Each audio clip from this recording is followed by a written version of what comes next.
మళ్ళీ ఒకసారి హైటెన్షన్ వాతావరణం మనకు కనిపిస్తుంది. యుద్ధం మరొకసారి తీవ్రమయ్యే పరిస్థితి వచ్చింది. డ్రోన్లు, క్షిపణి దాడులతో మళ్ళీ హర్మూజ్ జలసంధి భగ్గుమంటున్నటువంటి పరిస్థితి కనపడుతుంది.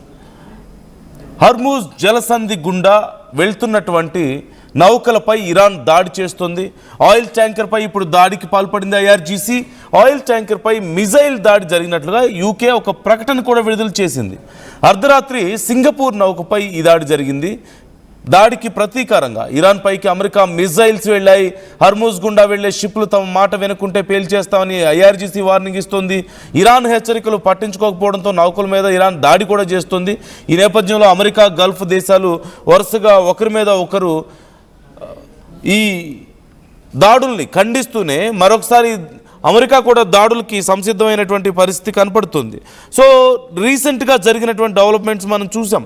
ఒక తాత్కాలిక ఒప్పందం కుదరడం, అలాగే అణుపరీక్షలు తనిఖీలకు ఇరాన్ ఒప్పుకోవడం, యుఎన్ ఐక్యరాజ్య సమితి అణు తనిఖీ అధికారులను తిరిగి అనుమతించడానికి అంగీకరించడం, ఇవన్నీ మనం చూసాం. ఆంక్షలు సడలించింది స్ట్రైట్ ఆఫ్ హర్మూజ్ మీద, అవన్నీ చూసాం. ఆ తర్వాత హర్మూజ్ జలసంధిలో ఈ టోల్ వసూలు చేయడానికి ఇరాన్ ట్రై చేయడం, ఈ నేపథ్యంలో దానిని అమెరికా, దాని మిత్ర దేశాలు వద్దనడం, అదే సమయంలో ఇజ్రాయిల్ అలాగే అమెరికా ప్రాక్సీల మధ్యలో మరొకసారి ఉద్రిక్త పరిస్థితులు నెలకొనడం చూసాం. ఒకరి మీద ఒకరు దాడులు చేసుకోవడం. దీంతో ఇరాన్, మీరు లెబనాన్ మీద దాడులు చేస్తే మేము ఎలా ఊరుకుంటాం, మా మిత్రుల మీద కూడా మా వాళ్ళ మీద కూడా దాడులు చేయకూడదు అనేది అగ్రిమెంట్, కాబట్టి మేము ఊరుకోం దీనికి అని చెప్పి సీరియస్ అయి హర్మూజ్ స్ట్రైట్ని మళ్ళీ క్లోజ్ చేసింది.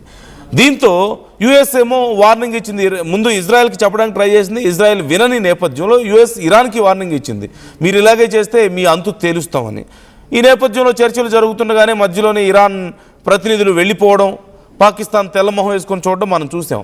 ఆ తర్వాత హర్మూజ్ స్ట్రైట్లో జూన్ 25న జరిగినటువంటి ఇన్సిడెంట్ ఇది. అంటే నిన్నగాక జరిగినటువంటి ఇన్సిడెంట్.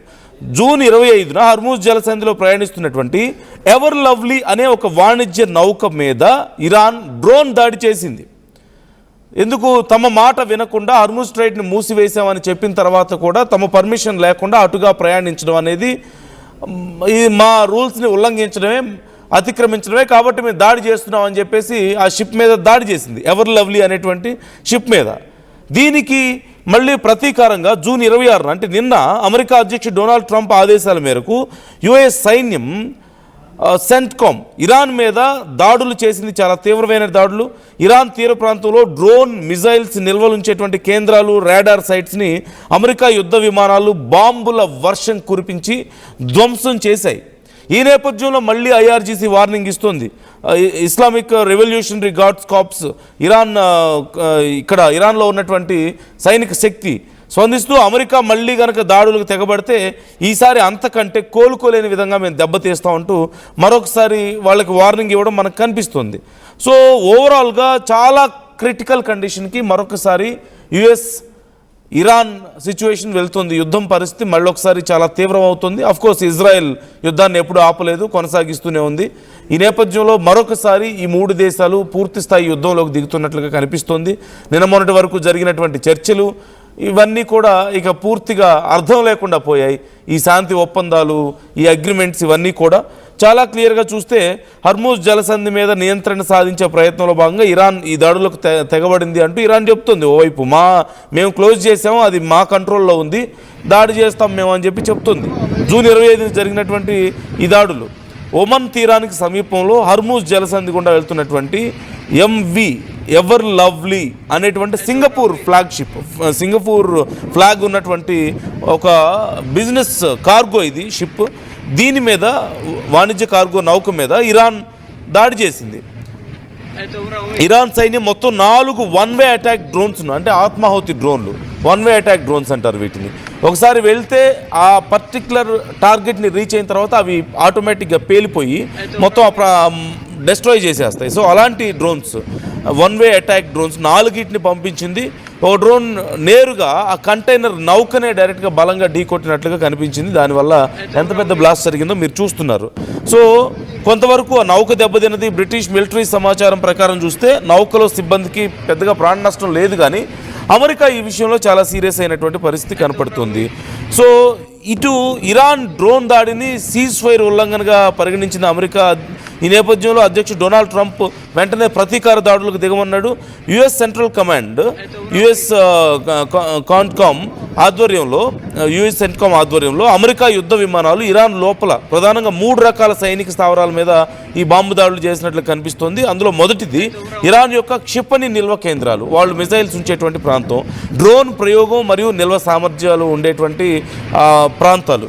అంటే డ్రోన్స్ని వాళ్ళు ఎక్కడైతే స్టోర్ చేసుకుంటారో, ఎక్కడి నుంచి అయితే వాళ్ళు డ్రోన్స్ని ప్రయోగిస్తున్నారో ఆ ప్రాంతాల మీద, అలాగే అంతర్జాతీయ నౌకల్ని నిఘా పెట్టేందుకు ఇరాన్ ఉపయోగించేటువంటి ఆ తీర ప్రాంతంలో ఉండే రాడార్ కేంద్రాలు, కోస్టల్ రాడార్ సైట్స్, ఈ మూడిటి మీద యుఎస్కి సంబంధించినటువంటి యుద్ధ విమానాలు తీవ్రమైనటువంటి దాడులు చేసినట్టుగా కనిపిస్తోంది. సిరిక్ అనేటువంటి రేవు పట్టణం సమీపంలో జరిగాయంటూ దీనికి సంబంధించి ఇరాన్ కూడా కన్ఫర్మ్ చేసింది. ఇరాన్లో వచ్చిన ఇరాన్ మీడియాలో కూడా దీనికి సంబంధించి ఈ వార్తలు చూసాం. సుమారుగా గంట పాటు ఏదో వచ్చి ఒక 2 నిమిషాలు 5 నిమిషాలు వచ్చి ఏదో డ్రోన్స్ బాంబులు వేసి వెళ్ళిపోవడం కాదు, ఫర్ 1 hour కంటిన్యూస్గా ఇరాన్కి సంబంధించినటువంటి ఈ సిరిక్ అనేటువంటి ఈ రేవు పట్టణం సమీపంలో పెద్ద ఎత్తున అమెరికా దాడులకి పాల్పడింది అంటూ తెలుస్తుంది. ఈ నేపథ్యంలో మరొకసారి నిన్న జరిగే ఈ దాడులన్నీ కూడా యుఎస్ చేసినటువంటి దాడులు, మొన్నేమో ఇరాన్ నా షిప్ను పేల్చేస్తే, నిన్న యుఎస్ ఇరాన్ మీద దాడులు చేస్తే సిరిక్ మీద, ఇప్పుడు మళ్ళీ ఇరాన్ ఈరోజు అమెరికా దాడులు ముగిసినటువంటి కొద్దిసేపటికి, నిన్న నైట్ ముగిసిన తర్వాత ఇస్లామిక్ రెవల్యూషనరీ గార్డ్స్ కార్ప్స్ ఈ ప్రతీకార చర్యలకు దిగింది. బహ్రెయిన్ మీద డ్రోన్ దాడి చేసింది. పర్షియన్ గల్ఫ్ రీజన్లో ఉన్నటువంటి అమెరికా మిలిటరీ స్థావరాలను లక్ష్యంగా చేసుకొని ఇప్పుడు ఇరాన్ తిరిగి డ్రోన్స్తో విరుచుకుపడుతున్నటువంటి పరిస్థితి కనపడుతుంది. ముఖ్యంగా బహ్రెయిన్ మీద డ్రోన్లు దాడులు జరుగుతున్నాయి. అమెరికా నౌకాదళం ఉన్నటువంటి ఈ ప్రాంతం, బహ్రెయిన్లో అమెరికా నౌకాదళం ఎక్కడైతే ఉందో ఆ ప్రాంతం మీద ఇరాన్ డ్రోన్ దాడి జరిపినట్లుగా ఇప్పటికే కన్ఫర్మేషన్ కూడా వచ్చినటువంటి పరిస్థితి కనిపిస్తుంది. మరోవైపు America vice president JD Vance కూడా ఇరాన్ని హెచ్చరించాడు. హింసకు హింసతోనే సమాధానం ఉంటుంది అని ఆయన ఒక స్టేట్మెంట్ కూడా పాస్ చేశాడు. ఇప్పుడు ఐఎంఓ కూడా, అంతర్జాతీయ సముద్ర సంస్థ, ఆ మార్గంలో చిక్కుపోయినటువంటి నౌకల తరలింపు ప్రక్రియను కూడా భద్రతా కారణాల దృష్ట్యా తాత్కాలికంగా నిలిపివేసినట్లుగా తెలుస్తోంది. సో మొత్తం మీద పరిస్థితి మరొకసారి ఉద్రిక్తం. యాజ్ యూజువల్గా హర్మూజ్ స్ట్రైట్ క్లోజ్ అయింది. ఇప్పుడు ఈ శాంతి చర్చలకి ముందు ఎలాంటి పరిస్థితి ఉంది? హర్మూజ్ స్ట్రైట్ క్లోజ్ అయింది. హర్మూజ్ స్ట్రైట్ గుండా ఏ షిప్లు వెళ్ళడానికి లేదు. మరోవైపు ఒకవేళ వెళ్తే ఇరాన్ దాడి చేస్తుంది. అలాగే అమెరికా, ఇజ్రాయెల్ కలిసి ఇరాన్ మీద దాడి చేస్తుంటే ఇరాన్ తిరిగి వాళ్ళ మిత్ర దేశాలైనటువంటి గల్ఫ్ దేశాల మీద దాడులు చేస్తున్నటువంటి పరిస్థితి. మళ్ళీ అదే పరిస్థితి ఇప్పుడు మళ్ళీ కనిపిస్తుంది. So there is no meaning for all these peace talks and so called drama from Trump, ఒక మాటలో చెప్పాలంటే.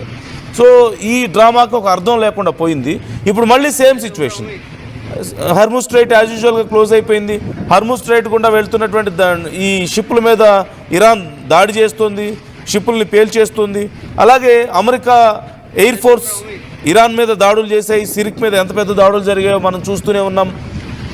అలాగే ఇరు దేశాధినేతలు, ఓవైపు ఇరాన్ ఐఆర్జీసీ వార్నింగ్స్ ఇస్తుంది, మరోవైపు ఇక్కడ అమెరికా ట్రంప్ కానీ అక్కడ వైస్ ప్రెసిడెంట్ జేడీ వాన్స్ కానీ వీళ్ళు కూడా వార్నింగ్స్ యాజ్ యూజువల్గా ఇస్తున్నటువంటి పరిస్థితి. మధ్యలో ఇజ్రాయెల్ తన పని తాను చేసుకుంటుంది. అక్కడ లెబనాన్ మీద దాడులు చేసుకుంటున్నటువంటి పరిస్థితి కనపడుతుంది.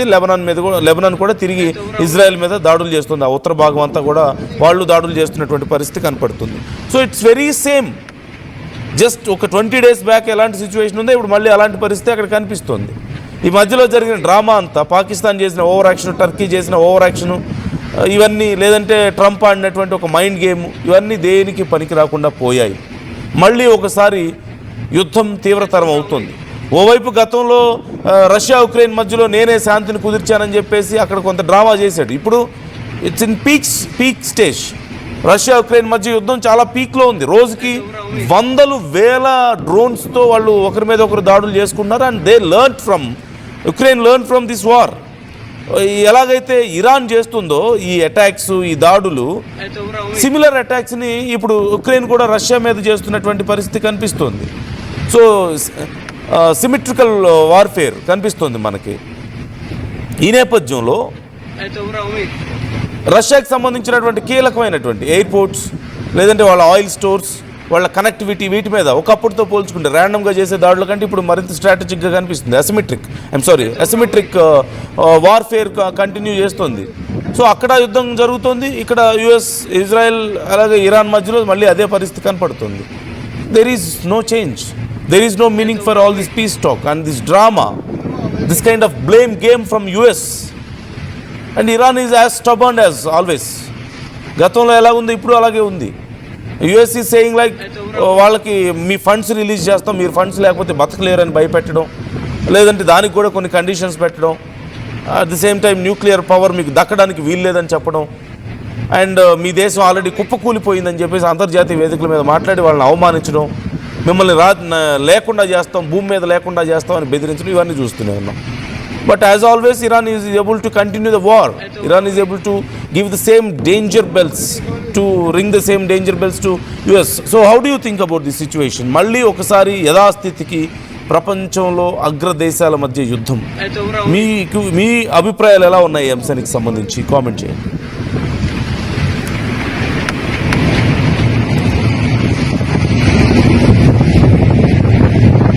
Это уровень.